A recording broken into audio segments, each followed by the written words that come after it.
especial, é um domingo que estamos comemorando a Páscoa, que também significa que nosso Jesus ele ressuscitou, ele venceu a morte, graças a Deus.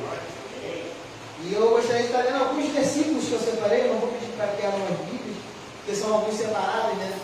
Gênesis 2:7, 1 Coríntios 15, 45 e 22, João 11:25, João 10:10, Romanos 6:5, 1 Coríntios 15:14 e 1 Pedro 1:3. Isso tudo vai dar o quê? Está assim, ó. Então formou o Senhor Deus ao homem do pó da terra e lhe soprou nas narinas o fôlego de vida, e o homem passou a ser alma vivente. Assim está escrito: o primeiro homem, Adão, foi feito alma vivente, o último Adão, porém, é o espírito vivificante. Porque assim como em Adão todos morrem, assim também todos serão vivificados em Cristo. Disse Jesus: eu sou a ressurreição e a vida. Quem crê em mim, ainda que morra, viverá. Eu vim para que tenham vida e a tenham em abundância. Porque se fomos unidos com Ele na semelhança de sua morte, certamente o seremos também à semelhança da sua ressurreição. Semeia-se o corpo na corrupção, ressuscita na incorrupção. Semeia-se em desonra e ressuscita em glória. Bendito Deus e Pai de nosso Senhor Jesus Cristo, que segundo a sua muita misericórdia, nos regenerou para uma viva esperança, mediante a ressurreição de Jesus Cristo dentre os mortos. Amém? Oremos. Pai, muito obrigado, porque o Senhor enviou Jesus para morrer em nosso lugar, ó Pai. E nem a morte pôde, ó Pai, segurar e vencer Cristo Jesus. Ele ressuscitou, ó Pai, garantindo assim a nossa salvação, ó Pai. Muito obrigado, Jesus, pelo seu sacrifício por nós. Agora iniciaremos um culto de louvor e adoração a Ti. Que o Senhor receba como mais cheiro suave as suas narinas, meu Pai. Pai, que o Senhor possa falar conosco através do louvor, através da ceia, através da mensagem, através das orações. Fale conosco, Pai. No nome santo de Jesus. Amém. Eu estou chamando o Ministério de Louvor para a gente estar começando a cantar com alguns hinos.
questão, né, da restrição que a gente tem, e depositar no seu dízimo na oferta no gasofilaço.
Pai, para te louvar, Senhor. Obrigado, Senhor, pela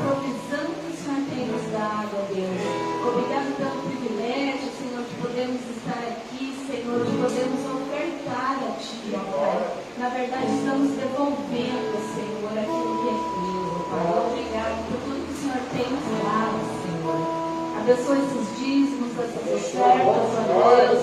Abençoa, Senhor, que possamos, Senhor, estar levando a tua obra, Senhor, aos necessitados, ó Pai. Ajuda-nos a usar com discernimento, Senhor, esses dízimos e ofertas.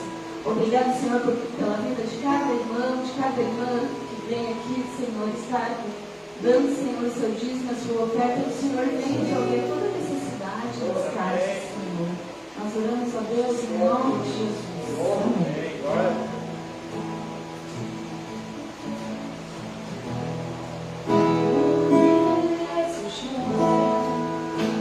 O sol se apagou, ali estava o Salvador, seu corpo lá na cruz, seu sangue derramou, o peso do pecado ele levou.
Vou estar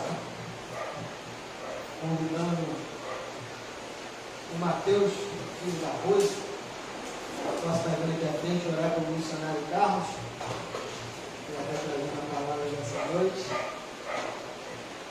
O outro Mateus ali até regalou.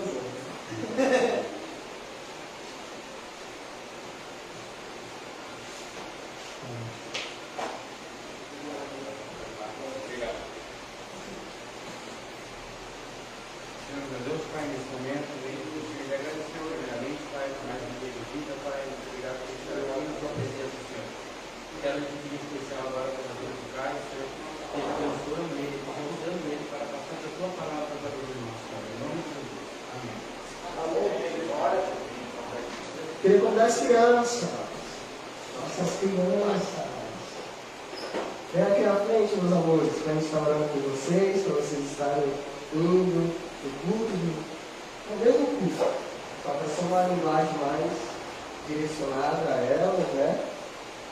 Não é menor nem maior, é o mesmo culto, nós queremos que Deus abençoe da mesma forma, ainda acha que abençoa até mais, né?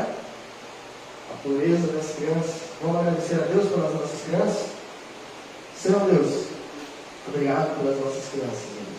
Que o Senhor possa cuidar dos corações delas, cuidar dos seus familiares, dos seus pais, ó Deus, de sabedoria, mostrando o caminho que elas devem andar, Senhor.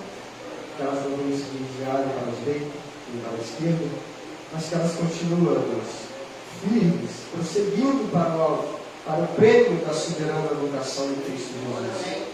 Abençoe elas no momento delas, onde terão o culto direcionado na linguagem delas, ó Deus.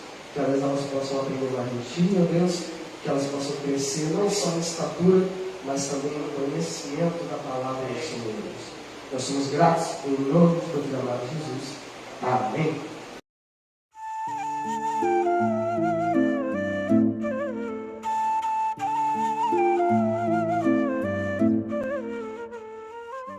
Os irmãos, posso estar abrindo as suas Bíblias? Marcos, capítulo 15. Marcos, capítulo 15, vamos ler apenas 2 versos da palavra do Senhor, a partir aí do 33.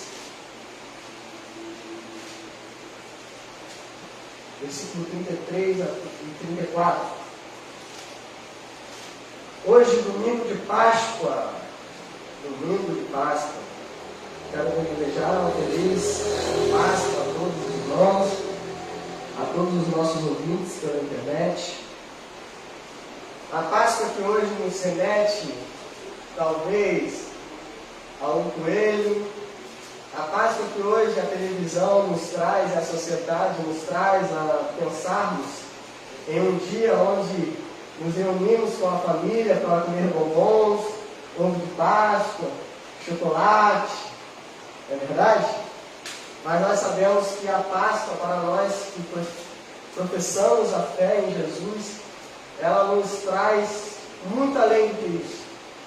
Claro que não é pecado nem errado nós, como cristãos, nos reunirmos em família, comprarmos e presentearmos nossos amigos, familiares, com ovos de Páscoa, com chocolates. Isso é muito bom. Isso é muito gostoso, nós sentarmos à mesa, comermos com nossos familiares, um chocolate delicioso, A gente acompanha os programas de televisão e percebemos ali que a imagem que é vendida da Páscoa é aquele coelhinho, não é verdade? E nós não precisamos nos levantar contra isso, Mas o que nós temos que ter dentro de nós é a certeza que a nossa Páscoa, ela é comemorada e ela vai muito além do que isso.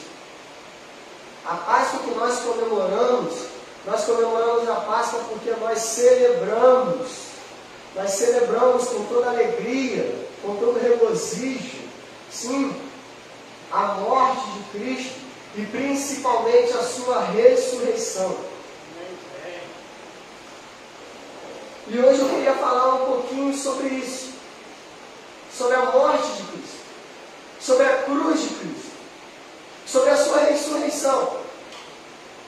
Porque se nós falamos que somos cristãos, se nós dizemos que nós professamos a fé em Cristo, e se nós falamos que nós somos crentes do jeito que nós falamos, e que seguimos a Cristo, o mínimo que a gente tem que fazer e saber é o que foi a cruz de Cristo. Eu até me atrevo a dizer que não há como uma pessoa dizer que é regenerada por Cristo, que é um pecador, que foi regenerado pelo Senhor, que foi salvo por Cristo, se ele não compreende aquilo que Cristo fez por ele na cruz. Se ele não compreende o que foi a ressurreição de Jesus. O que esse ato simboliza? O que aconteceu naquele momento que Jesus se pendura na cruz do Calvário?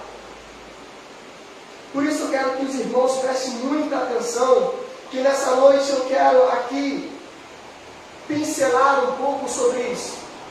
Sobre o que foi a cruz de Cristo. Lógico que a gente não consegue se aprofundar, porque é muita coisa. Mas vamos tentar pincelar aqui alguns fundamentos do que foi esse ato. Então, Marcos, capítulo 15,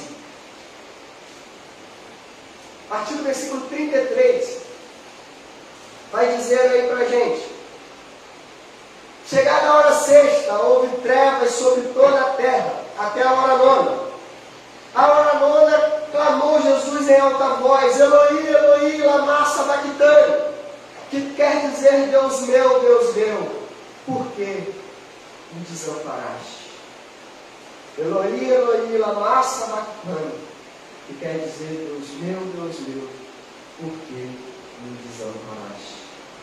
Meus queridos, diante de nós está uma das coisas mais importantes da face da terra. Diante de nós está a coisa mais importante do que aconteceu na humanidade. Aqui se encontra o coração do Evangelho. Aqui se encontra o alicerce da nossa fé. Como eu disse, eu me atrevo a dizer que é impossível alguém dizer que foi salvo por Cristo, foi regenerado, transformado pelo sangue de Cristo, se ele não entende o que aconteceu nesse exato momento. Aonde Marcos ele registra aqui no capítulo 15, a partir do versículo 33 e no versículo 34. Porque quando nós olhamos para isso, e nós temos dentro de nós a certeza, e nós passamos ao nosso próximo, que o Evangelho de Jesus é simplesmente dizer que Jesus morreu, isso não basta. Isso é muito pouco. Porque outras pessoas morreram. Eu já morri. Teve familiares deles que já morreram. Teve familiares dos irmãos que já morreram. Até hoje milhares e milhares de pessoas já morreram. Isso não basta. Um dia nós morreremos. A não ser que Jesus volte. Não basta apenas dizer também que Jesus sofreu. Isso não é evangelho. Porque outras pessoas sofreram. Pedro, um dos discípulos de Cristo, morreu crucificado de cabeça para baixo. Ele também sofreu. Quantas pessoas sofreram no Coliseu Romano, nas mãos do imperador Nero? Tiveram mortes exatamente desprezíveis. Então não basta dizer que apenas Jesus sofreu, porque outras pessoas também sofreram. Isso é muito pouco. Isso não é o suficiente para nós entendermos o significado e o que foi a cruz de Cristo. Então, quando que nós entendemos o que foi a cruz de Cristo? Quando nós começamos, como que nós podemos entender o que é a cruz de Cristo? Quando ele diz ali, Eloi, Eloi, lama sabachthani, ele está declarando que naquela cruz ele foi abandonado pelo Pai. Ele foi abandonado pelo Deus Pai. Quando ele declara: Deus meu, por que me desamparaste? É uma das passagens mais conflitantes da Bíblia. Porque ali, Cristo, o Filho amado de Deus, aquele sem pecado, sem erro, ele está declarando que naquele momento, Pai vira as costas para ele. Naquele momento, Deus desampara o seu filho querido, o seu filho amado, o seu unigênito. Naquele momento, Deus abandona Jesus na cruz. Naquele momento, Jesus está pendurado no madeiro e está declarando que o Pai o abandonou. Olha que momento conflitante da Bíblia. O Filho amado de Deus, pendurado numa cruz, declarando que o Deus Pai o abandonou, virou as costas para ele, o rejeitou, o desprezou. É difícil entender porque Deus faria tal coisa com o seu filho amado, o seu filho querido. Mas é exatamente aqui que está o sentido da cruz. É exatamente aqui que está o sentido do Evangelho. Qual é a intenção de Cristo, então, ao dizer isso? Ao dizer essas palavras, Eloi, Eloi, lama sabachthani, ele não está apenas clamando, Deus meu, por que me desamparaste? Mas como um bom rabino, mestre que era, e professor que era, ele está querendo direcionar aquelas pessoas que estavam à sua volta, os seus ouvintes, a uma profecia messiânica encontrada no Salmos capítulo 22. Naquela época, era de costume, a Bíblia hebraica, ela não era dividida igual a nossa Bíblia de hoje. Ela não vinha dividida pelos capítulos, versículos, não tinha títulos. Quando um professor, um mestre, um rabino, ele queria direcionar os seus alunos ou os seus ouvintes a uma porção das Escrituras, ele declarava ali a primeira palavra do verso, a primeira frase, da onde ele queria direcionar as pessoas. E Jesus, como um bom rabino, um bom mestre, um bom professor que era, ele também faz isso. Ele declara, Eloi, Eloi, lama sabachthani, Deus meu, por que me desamparaste? Porque ele está querendo levar os seus ouvintes e posteriormente a nós a uma profecia messiânica que se encontra lá no Salmos 22. E o que seria esse Salmos 22? É uma profecia a respeito do sofrimento e da morte do Messias. Então, quando Cristo crucificado cita o início desses Salmos, ele quer mostrar aos presentes ali e a todos nós nessa noite que ali, pendurado no madeiro, não era um homem comum, mas era o Messias, o Filho esperado de Deus, o Salvador, e que a profecia de Salmos 22 sobre o sofrimento e a morte do Messias estava se cumprindo naquele momento. Ele não era um homem comum. Ele não era um ladrão que estava indo para a cruz. Ele não era qualquer um bandido. E hoje, ele também está nos direcionando ao Salmos 22, lá da sua Bíblia. Salmos 22.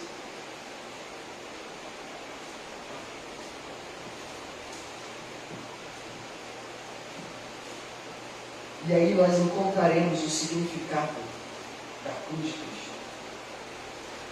Salmos 22 vai começar com o versículo 1 e 2 dizendo: Deus meu, lembra o que Cristo falou na cruz, meus irmãos? Salmos 22 vai começar: Deus meu, por que me desamparaste? Por que se acham longe de minha salvação as palavras de meu bramido? Deus meu, clamo de dia e não me respondes. Também de noite, porém, não tenho sossego. Tanto em Marcos quanto em Salmos, tanto Marcos quanto o salmista têm a intenção clara, quando eles registram essa primeira frase, de mostrar que naquela cruz, Jesus Cristo foi abandonado por Deus, e Jesus está consciente disso. Ele está consciente que ele foi abandonado. Nos versos 4 e 5 de Salmos, então, vai trazer aí uma contradição, porque vai dizer aí nos versos 4 e 5 de Salmos 22, nossos pais confiaram em Ti, confiaram e os livraste, a Ti clamaram e se livraram, confiaram em Ti e não foram confundidos. Nos versos 4 e 5, então, Jesus está aqui dizendo que em várias situações da história do povo de Israel, em várias situações, desde o começo da história até aquele momento da crucificação, em várias situações, o povo de Deus, quando estava em aflição, quando estava ali sofrendo alguma represália, eles clamavam e Deus os ajudava. E agora o seu filho, pendurado numa cruz, clama a ele e ele vira as costas. Que contradição é essa? Como que em toda a história Deus ajuda o seu povo e agora o seu filho amado na cruz, Deus ele não livra, ele simplesmente vira as costas e o abandona. Qual poderia ser a razão então para tal abandono? A pergunta é: por que Deus o abandonou? E nós temos a resposta no versículo 3 e 6, Salmos 22. No verso 3 ele diz que Deus, ele é um Deus santo. E no verso 6 ele admite que ele se tornou um verme. Por que ele se tornou um verme? Porque Cristo na cruz se tornou um verme. Porque Cristo vai usar um termo tão forte consigo mesmo? Por que ele vai usar um termo tão pesado consigo mesmo? Porque naquela cruz, toda a nossa iniquidade, todo o nosso pecado, toda a nossa imundície, aquilo que havia de errado em nós, cai sobre ele. É o que diz Isaías 53, a partir do verso 6. E o Senhor fez cair sobre ele a iniquidade de todos nós. Então no verso 6 de Salmos ele se torna um verme. Naquela cruz Jesus vai dizer que ele se torna um verme, uma larva. E nós bem sabemos aonde os vermes e as larvas se encontram. E por Deus ser um Deus santo, um Deus que não pactua com o pecado, por ser um Deus justo, quando ele olha para o seu filho e vê todo o pecado, toda a iniquidade da humanidade derramada sobre ele, por ser um Deus santo e não compactuar com o pecado, ele vira as costas do seu filho. Deus, a natureza de Deus é santa. E quando ele percebe, quando ele olha para o seu filho e ele vê o pecado de toda a humanidade sobre ele vira as costas do seu filho. Meus irmãos, veja a metáfora que Jesus vai usar para ele. Com ele mesmo. Veja a metáfora que ele vai usar consigo mesmo. Ele vai se comparar a um verme. Mas também existem outras metáforas que a palavra de Deus vai demonstrar o que acontece naquela cruz. Naquela cruz, Jesus Cristo também se transforma em um bode expiatório e um bode emissário. No livro de Levítico conta uma segunda metáfora que Cristo se tornou na cruz. Não precisa abrir, mas em Levítico 16, em casa vocês vão ler, que existiam dois rituais. O primeiro era o bode expiatório. Por que seria um bode expiatório? No Antigo Testamento, Deus ele ordenava uma oferta envolvendo dois bodes. E o bode expiatório ele era sacrificado no dia da expiação, o Yom Kippur. No dia da expiação, esse bode era pego. Israel sacrificava esse bode. O sumo sacerdote pegava o sangue desse bode sacrificado, entrava na tenda da congregação, no Santo dos Santos. Ali se encontrava a arca da aliança, a tampa do propiciatório. Então o sumo sacerdote pegava o sangue desse bode e aspergia na tampa do propiciatório. Ele borrifava esse sangue na tampa do propiciatório, fazendo assim uma expiação pelo pecado do povo de Israel, aplacando ali a justiça divina de Deus. Naquela cruz, Jesus também se torna um bode expiatório. ao derramar até a sua última gota de sangue. Seu sangue cobre, seu sangue expia, o seu sangue perdoa os pecados. Mas Jesus também se torna um bode emissário. O bode emissário, o povo de Israel pegava o bode e levava até o sumo sacerdote. De uma forma simbólica, o sumo sacerdote ele colocava as duas mãos sobre a cabeça do bode, simbolizando que todo o pecado do povo, toda a imundície do povo, era naquele momento transferido para esse bode. E quando ele fazia isso, o bode ele era condenado a vagar pelo deserto, até a sua morte. Então ele era condenado a morrer fora dos arraiais de Israel, fora dos portões. E naquela cruz, Jesus se torna um bode expiatório. Todos os nossos pecados é transferido para Ele. Não sei se os irmãos vão lembrar, mas eu já falei sobre isso aqui, sobre o que nós chamamos de doutrina da imputação. É o que você imputa a alguém, atribui a alguém, transfere algo a alguém. E é isso que acontece naquela cruz. A doutrina da imputação. Naquela cruz, Deus atribui ao seu Filho todo o nosso pecado. Ele coloca na conta do seu Filho. Ele imputou os nossos pecados ao seu Filho. Ele transfere para Jesus toda a nossa iniquidade. E ali então, como um bode emissário, ele é condenado a morrer fora dos portões de Jerusalém, fora dos portões do arraial no Monte Calvário. Olha como é que tudo se encaixa. Olha como que a Bíblia é magnífica. Na cruz, Cristo é comparado a um verbo. Na cruz, Cristo, ele é um bode emissário. Na cruz, Cristo, ele é um bode expiatório. Mas por que tais comparações pesadas, tão cruéis, tão repugnantes foram atribuídas ao nosso Mestre, ao nosso Salvador? Porque na cruz do Calvário, Cristo se tornou pecado. Aquele que é declarado santo, o Filho amado, na cruz, ele foi feito pecado. E o que é ser feito pecado? Em 2 Coríntios 5, 21, o apóstolo Paulo escreve falando de Jesus. Aquele que não conheceu o pecado, ele o fez pecado por nós, para que nele fôssemos feitos justiça de Deus.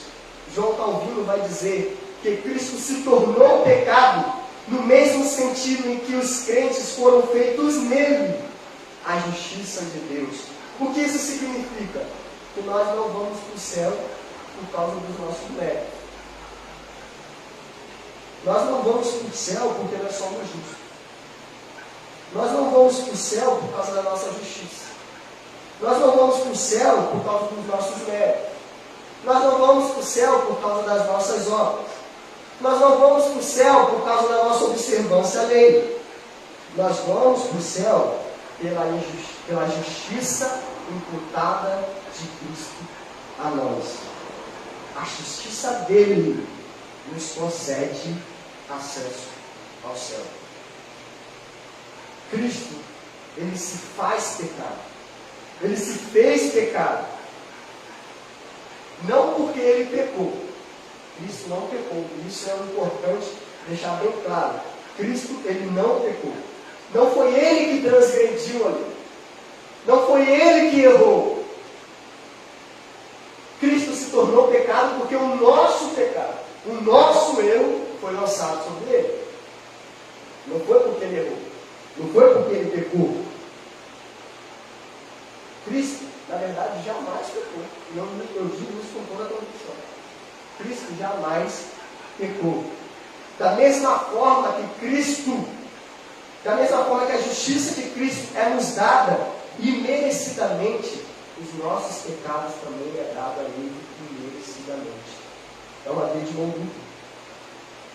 Cristo mesmo carregando o nosso pecado, ele permaneceu perfeito e imaculado. É o que Pedro vai dizer lá em sua primeira carta, que ele é um cordeiro sem defeito e sem mácula. Nunca diga que Cristo pecou e nunca acredite que alguém fale isso. Certa vez eu ouvi no YouTube um jovem pastor, onde ele tinha muitos seguidores, e ele disse que se Jesus vivesse nos tempos atuais que nós estamos vivendo, ele também pecaria. Isso é uma blasfêmia. É heresia. Eu rebato com todo o poder e autoridade que Deus me deu. Hebreus capítulo 4 vai dizer: em tudo foi tentado, porém sem pecado. Não há tentação que Cristo não passou. Em tudo ele foi tentado, porém ele não pecou. Por isso tudo que nós acabamos de ver, por Jesus receber o nosso pecado na cruz, ele é comparado, ele é dito como um verme, ele é dito como um bode expiatório, um bode emissário. Ele foi feito pecado, e por isso então ele foi desamparado por Deus. Deus virou as costas a ele, porque Deus não deu o céu. E será que terminou? Beleza, entendi que meus pecados foram jogados em cima de Jesus, e a justiça dele foi jogada em cima de mim. Acabou por aí? Não. Por ter assumido a nossa culpa, né? Por ter assumido o nosso lugar, pelo nosso pecado ter sido derramado sobre ele, as demandas da justiça de Deus precisavam ser tratadas. Não sei se os irmãos lembram também, que eu já falei isso aqui, como Deus, ele condena o pecado e ao mesmo tempo ele reconcilia o homem com Deus. Não sei se os irmãos vão lembrar. O pecado ele precisa ser pago, independente como for. Deus é um Deus justo. Pecou, vai ter consequência. O pecado precisa ser pago. A justiça de Deus precisava ser satisfeita. Em Hebreus 2 vai dizer: toda transgressão recebeu justo castigo. Então a justiça de Deus tem que ser satisfeita. Quando o nosso então pecado é lançado sobre Cristo, Cristo então ele se torna pecado, então agora ele tem que pagar pelos pecados que não é dele. Ele vai ter que pagar por aquilo que ele não fez. Imagine você pagando por uma coisa que não fez. É o que aconteceu com Cristo. Agora Cristo ele vai ter que pagar pelos pecados que ele não cometeu. E não é pagar pelos pecados de uma pessoa. É pagar pelo pecado de toda a humanidade. Das pessoas que estavam ali e das pessoas que ainda iriam vir até os dias de hoje e ainda que vão nascer. É de toda a humanidade. Então, como que a justiça de Deus será satisfeita? No Getsemane, antes da sua crucificação, Jesus ele ora ao Pai em Lucas 22, versículo 42, e vai dizer: Pai, se queres, passa de mim esse cálice. Contudo, porém, não se faça a minha vontade, e sim a sua vontade. A Bíblia vai dizer que Jesus ele orou com tanta intensidade, que Jesus ele orou com tanto fervor, que seu estado, que ele estava num estado de agonia tão grande, tão tremenda, que o seu suor virou como gotas de sangue caindo sobre a terra. E a pergunta que eu faço é: o que tinha naquele cálice que Jesus pede ao Pai que, se possível, afastasse dele? O que estava dentro desse recipiente que Jesus ele ora dessa maneira, com tanto fervor, com tanta agonia, com tanta imensidade, ao ponto de suar sangue? O que estava ali dentro?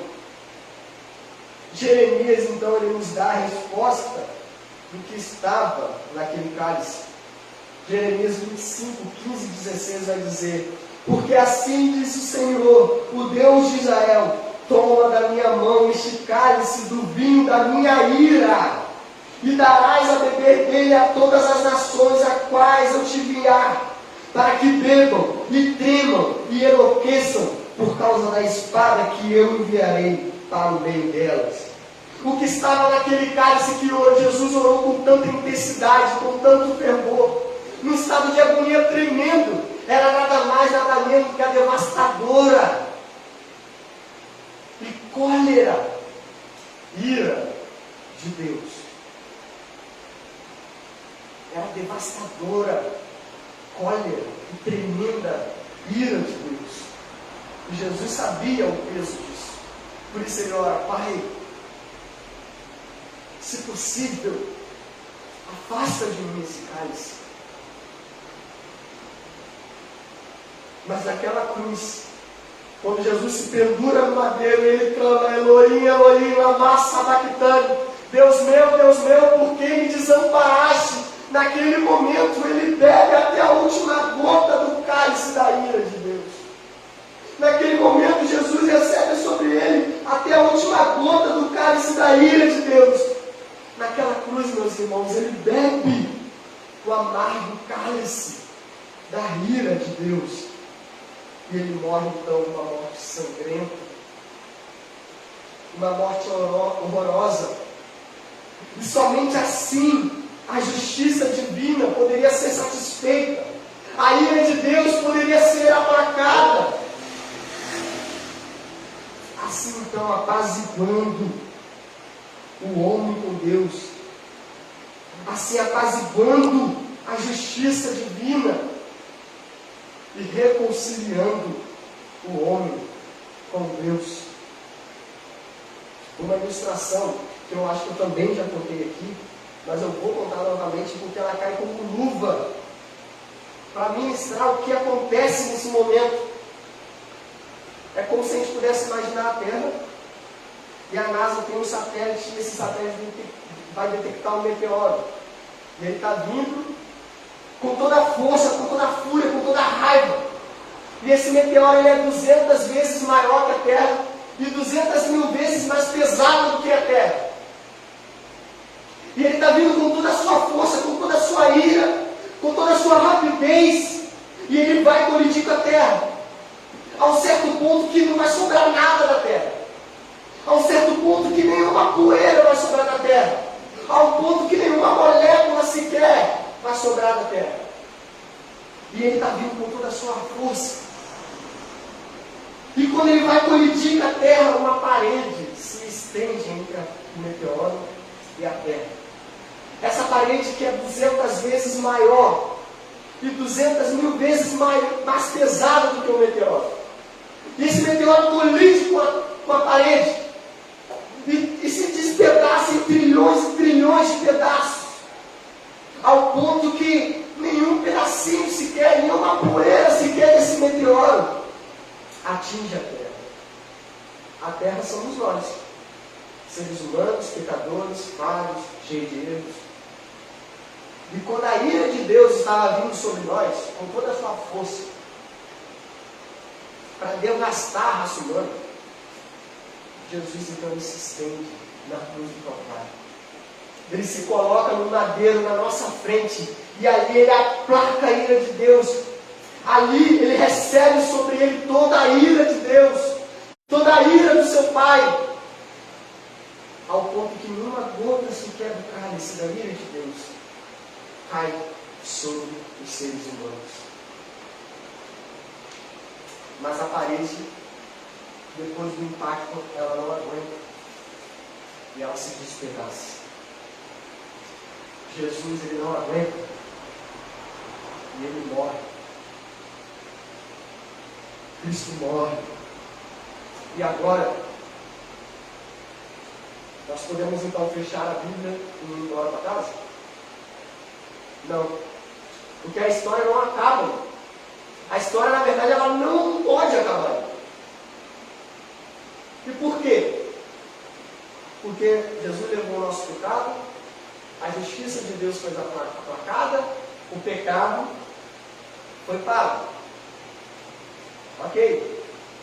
Nós não temos mais condenação. Ok? Nós não somos mais condenados ao inferno. Ok? Nós não posso mais ir para o inferno. Ok? Mas também tu não pode ir para o céu. Por quê? Porque não tem mérito em você. Você não fez nada. Alguma coisa que eu falei aqui, algum ser humano fez alguma coisa? O ser humano não fez nada. Então tem mérito no ser humano? Não. O ser humano fez alguma coisa para que Deus pudesse olhar e falar assim, não, ele fez aquilo dali, então por causa daquilo dali, ele vai herdar o céu. Não. Se Cristo tivesse só morrido, era isso que ia acontecer. A gente não poderia ir para o inferno, beleza? Mas não poderia ir para o céu. Porque não há mérito. A ira de Deus foi aplacada, o pagamento foi feito. Mas aí eu te pergunto, o que acontece no domingo de Páscoa? O que acontece no terceiro dia? Cristo, ele ressuscitou dentre os mortos. Cristo, no terceiro dia, ele ressuscita dentre os mortos. Ele rompe a barreira da morte. Ele vence a morte. Romanos 4:25 vai dizer: o qual foi entregue por causa das nossas transgressões e ressuscitou por causa da nossa justificação. E glórias sejam dadas a Deus por isso. Glória seja dada a Deus por isso. A justiça de Cristo é imputada em nós. E agora, quando Deus olha, Ele vê em mim, em você, os méritos de Cristo. Ele vê a obra de Cristo. Ele vê a justiça de Cristo. Cristo, Cristo e Cristo. Por isso que nós declaramos: somos Cristo. Somente Cristo. Porque é somente por Ele que nós podemos ser perdoados e herdarmos a vida eterna. Essa é a mensagem da cruz. Essa é a mensagem do Evangelho. Isso é o ato da cruz do Calvário. É por isso que nós celebramos a Páscoa. Não por causa de um chocolate. Não por causa de um coelho. É porque na Páscoa o nosso Mestre ressuscitou, nos dando a oportunidade de herdar os céus. Porque foi na Páscoa que Ele vence a morte e ressuscita dentre os mortos. Porque foi nesse caminho que Ele, pendurado no madeiro, foi abandonado pelo Pai, recebeu os nossos pecados, morreu uma morte sangrenta, bebeu até a última gota do cálice da ira de Deus, morreu em nosso lugar, para nos perdoar, para pagar as nossas dívidas, e ao terceiro dia, Ele ressuscita. Todos os tentáculos que a morte tentou segurar, o nosso Mestre não foi capaz de segurá-lo. Ele arrebenta qualquer tipo de grilhão que a morte possa ter tentado colocar nele. Ele vence a morte. E Ele ressuscita. E hoje, Ele vive. O nosso Deus vive. E é por isso que nós comemoramos a Páscoa. Essa é a mensagem de Deus. Esse é o Evangelho aonde eu deposito a minha fé. É esse Evangelho que eu creio.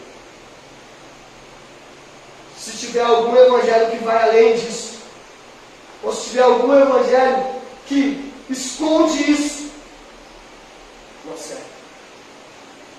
É Cristo. E por por isso que a Bíblia vai deixar bem claro: eu sou o caminho, eu sou a verdade, e ninguém vai ao Pai se não for por mim.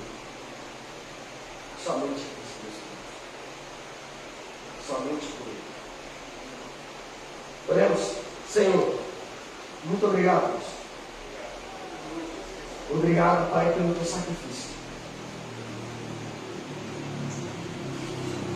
Obrigado, Jesus, pelo teu amor incondicional. Senhor, obrigado pelo teu ato ali naquela cruz do Calvário, Senhor, onde tu é abandonado, Deus, onde tu recebes sobre si os nossos pecados, as nossas transgressões, tudo que aquilo que havia mais de ruim em nós, Senhor, é lançado sobre ti, ó Deus, e assim o Senhor, ó Deus, paga a nossa dívida, Deus. E hoje nós podemos dizer que nós somos livres pelo sangue do Cordeiro, o Cordeiro imaculado, o Cordeiro santo, sem erro, sem falha, sem pecado, que viveu uma vida íntegra, que em tudo foi tentado, em nenhum momento pecou, porque pelo teu preço pago ali na cruz, Senhor, toda a cédula de dívida que nós tínhamos foi rasgada, foi paga. Toda a condenação que Satanás poderia lançar sobre as nossas vidas foi dissipada.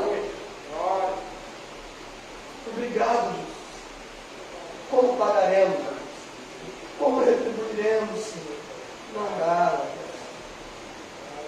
Não tem como, Deus. O mínimo que nós podemos fazer é ser fiéis à tua palavra, Deus. O mínimo que nós podemos fazer é entregar a nossa vida a ti, ó Deus, da mesma forma que o Senhor entregou a sua vida por nós.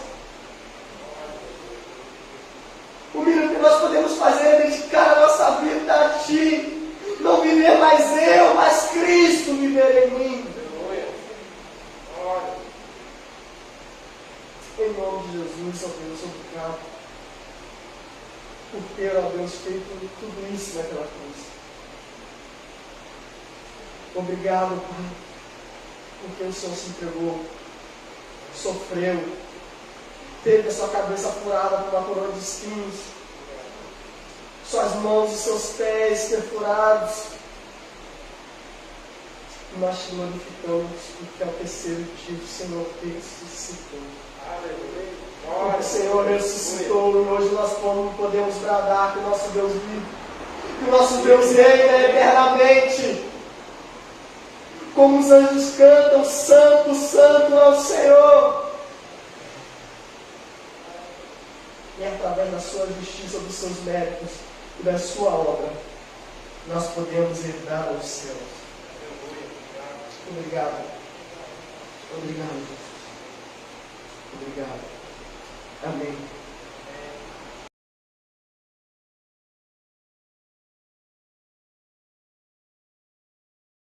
E amém.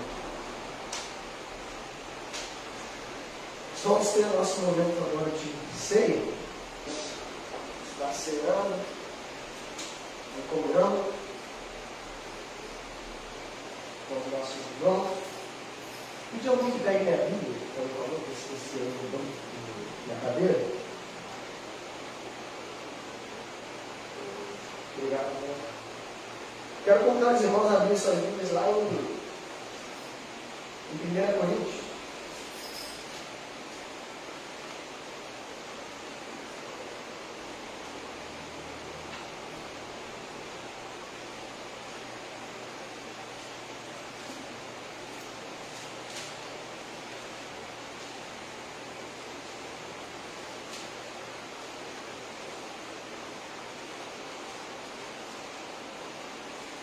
Capítulo 11.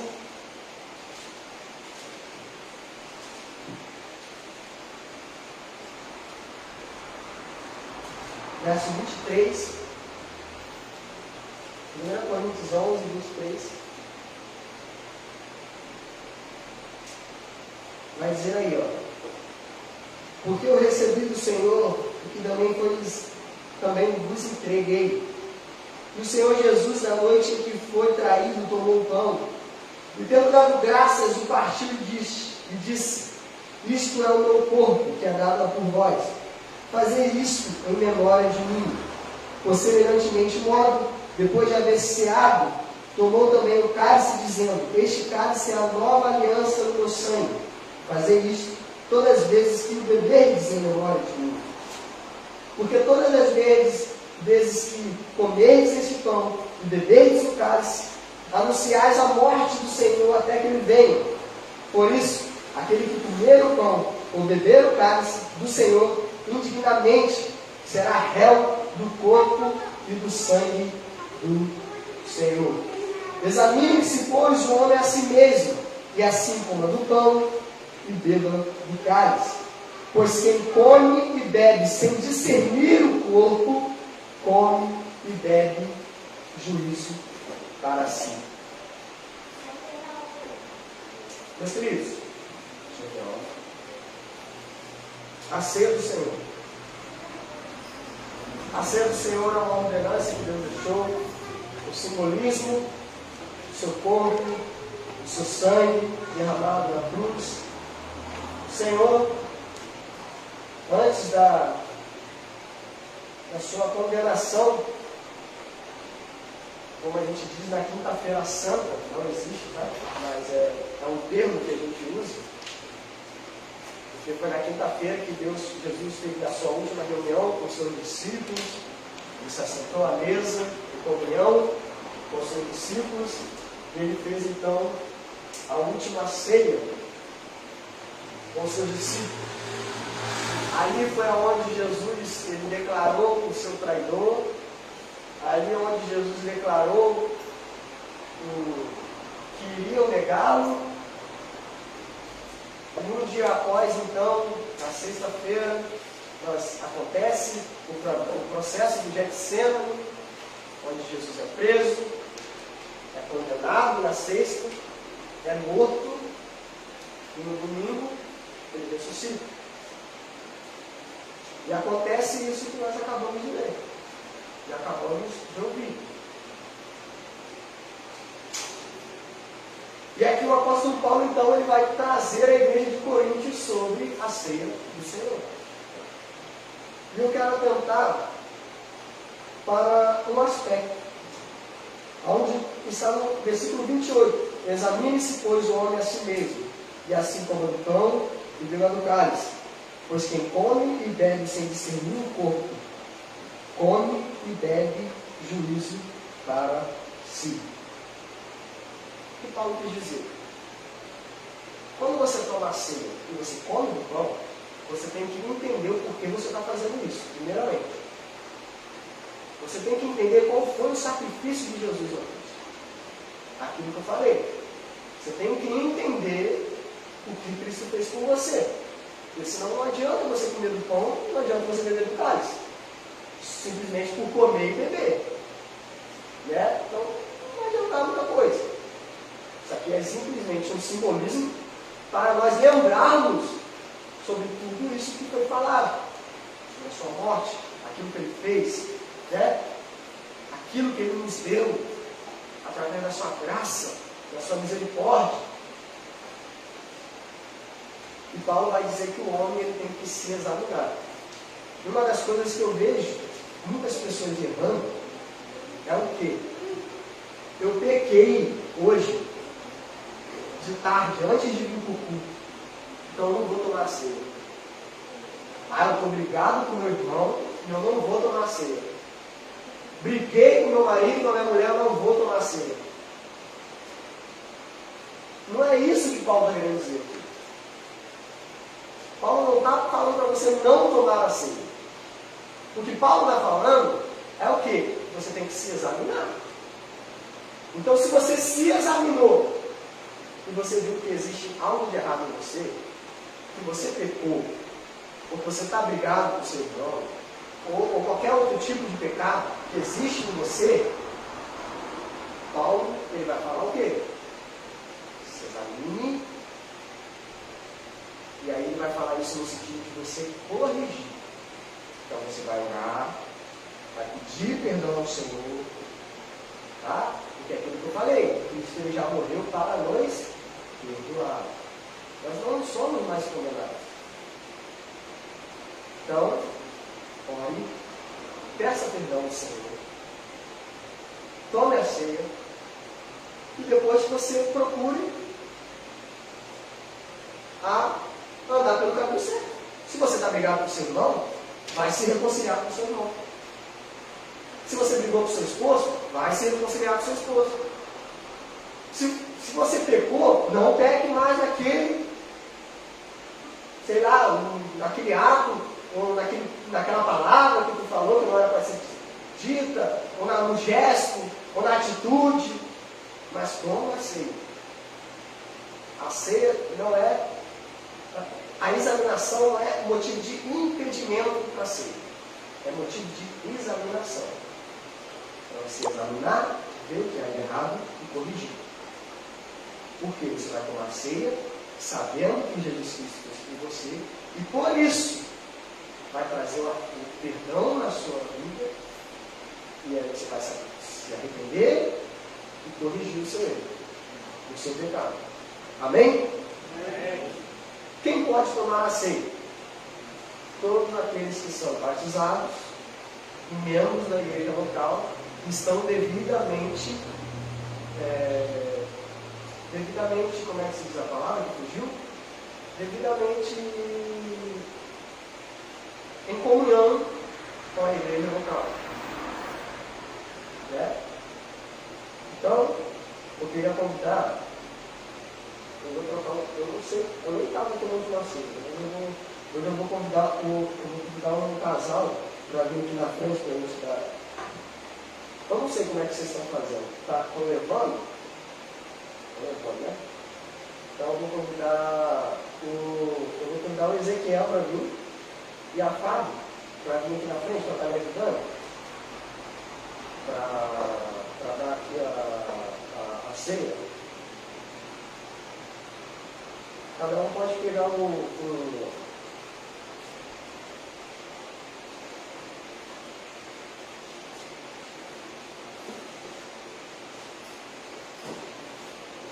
eles vão passar dando a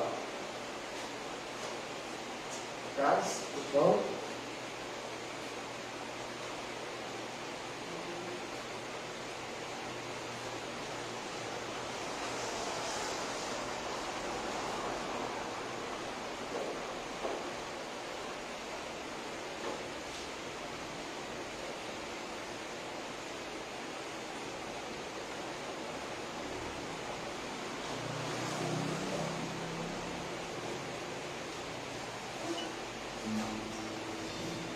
Enquanto isso, você pode agradecer a Deus pelo ato de Cristo na cruz por você. Pelo aquilo que Cristo fez na cruz por você. Por tudo aquilo que Cristo fez na cruz por você. Esse é o momento para você agradecer. Esse é o momento para você lembrar disso. Esse é o momento para você agradecer a Ele. Esse é o momento do simbolismo, onde você vai glorificar a Ele pela sua salvação. Você vai glorificar a Ele porque através dele você consegue herdar a salvação. Essa é a ceia do Senhor. E tendo dado graças, o partido disse: isto é o meu corpo que é dado por vós. Fazei isto em memória de mim. Por semelhantemente modo, depois de haver ceado, tomou também o cálice, dizendo: este cálice é a nova aliança. Glória a Deus. É a nova aliança que foi feita através do meu sangue. Fazem isso todas as vezes que o beberdes em memória de mim. Porque todas as vezes que beber do cálice, comer esse pão, vocês anunciarão a morte do Senhor, até que Ele venha, até que Ele volte para buscar sua noiva lavada e remida pelo poder.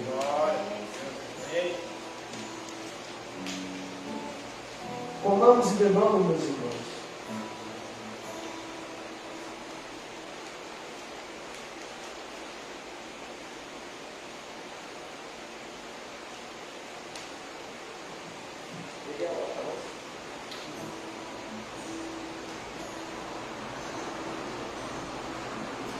Deus, Pai Santo e Poderoso, aleluia, Jesus, obrigado, Senhor, por esta nova aliança que o Senhor fez conosco, por uma aliança perfeita, Pai. O Senhor se entregou na cruz por nós, Pai. O Senhor colocou, Pai, o peso ali, Pai, de todos os nossos pecados, a família de Deus caiu sobre os seus ombros, ó Pai, oramos nós, ó Pai, que a gente jamais esqueça, Pai, desse ato que o Senhor deu na cruz. Hoje, ó Pai, na Páscoa nós relembramos isso, ó Pai. O Senhor se entregou, o Senhor se jogou na nossa frente, ó Pai. Obrigado. Antes da cruz, irmão, naquela parede, ó Pai, e segurou toda a ira, Pai, e não caiu nada sobre nós. Pai, nós somos gratos, ó Pai.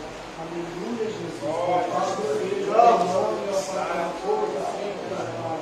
Aleluia, glórias nós te damos nas alturas, ó Pai. Sim, Deus seja louvado. Seu a morte, ó Pai. Que amor é esse, Deus? E nós nos alegramos, ó Pai, nós confiamos e depositamos a nossa esperança em Ti, Pai. Um dia morreremos e ressuscitaremos com o Senhor, ó Pai. Glória a Jesus. Ó Pai, ao teu lado nos céus, ó Pai. Aleluia, obrigado, Jesus, pelo teu Obrigado, sangue, Deus.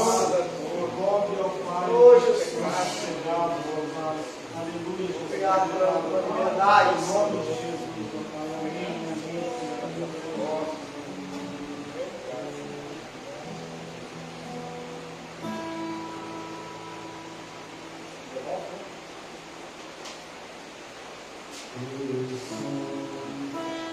Leva-me além, a todas as alturas, onde ouço a sua voz, fala de tua justiça, pela minha vida. Jesus, esse é o meu sangue.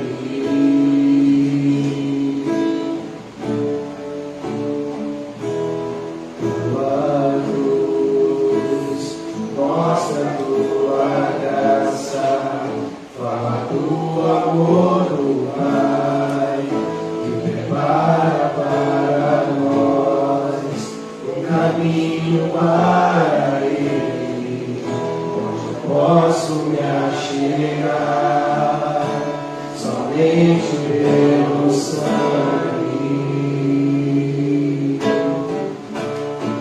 Aleluia.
leve.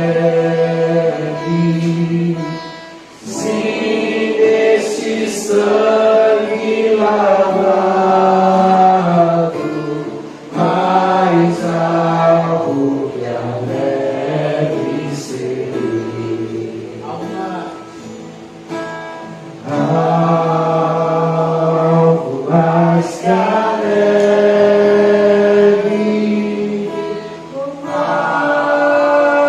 alvo mais que a neve,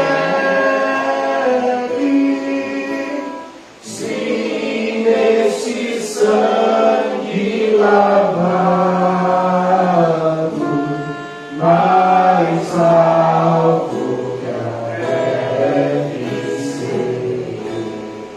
Obrigado, Deus. Senhor, que o Senhor esteja abençoando a tua igreja, a tua noiva, a noiva de Cristo. Que nós possamos, ó Deus, levar o teu amor, ó Deus, com toda a fidelidade, doutrina, da santa palavra. Senhor, obrigado por esse momento maravilhoso, Deus. Obrigado porque podemos, ó Deus, celebrar a ceia do Senhor, ó Deus, lembrarmos do sacrifício de teu Filho, amado Jesus, naquela cruz do Calvário. Obrigado, ó Deus, por todo o processo, Pai, da nossa salvação. Obrigado pela tua graça imerecida e a tua misericórdia sobre as nossas vidas, Deus. Ó Senhor, que o Senhor possa, com o teu Espírito Santo, consolar todos os corações e guiar até a tua volta, aonde, ó Deus, a igreja reunida será, ó Deus, assim, ó Deus, levada para o novo céu, para a nova terra, aonde nossos corpos serão glorificados, ó Deus, e receberemos a coroa da vida. Ó Deus, nós te agradecemos, que o Senhor possa nos dar uma semana abençoada, ó Deus, debaixo, sim, ó Deus, da tua graça e das tuas potentes e poderosas mãos de proteção. É isso que a tua igreja declara e te agradece e te pede em nome do teu Filho amado, Jesus. Amém e amém. Uma oração silenciosa. Os irmãos estão assim despedidos.